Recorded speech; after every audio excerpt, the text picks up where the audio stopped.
सजनवा सतेला जो बनवा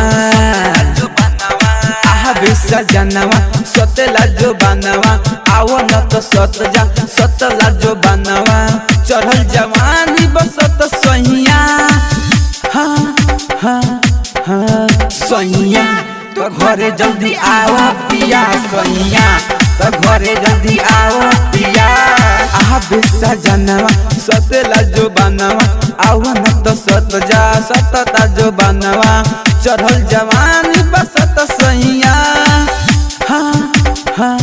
हाँ सैया तो घरे जल्दी आओ पिया सैया तो घरे जल्दी आओ पिया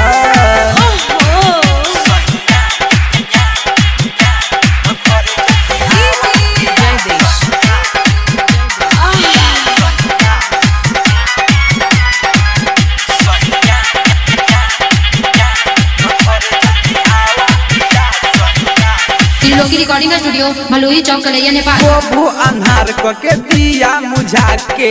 सैया तो पलंगे पर आके तो सत जा सैया तो पलंगे पर आके तो सत जा वो अन्हार के दिया मुझा के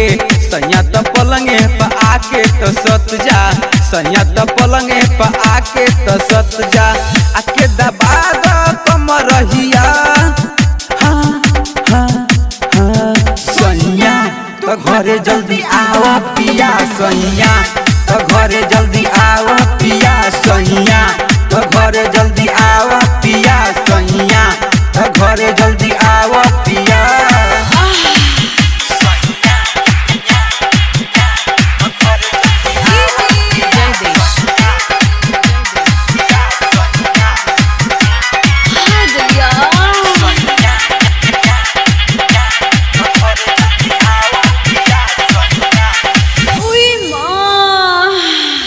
रहते बन जा चुचुनर ए राजा कहिया तो चढ़ब हमरा ऊपर ए राजा कहिया तो चढ़ब हमरा ऊपर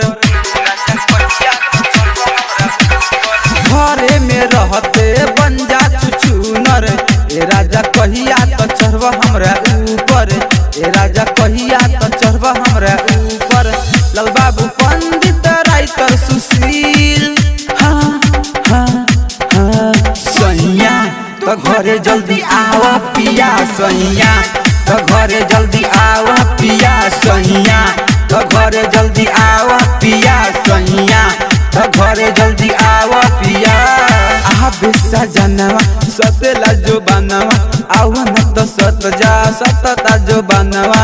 चढ़ल जवानी बसत सैया हाँ हाँ हाँ सैया तो घरे जल्दी आओ पिया सैया तो घरे जल्दी आओ पिया। की रिकॉर्डिंग स्टूडियो मलुही चौक कलैया नेपाल।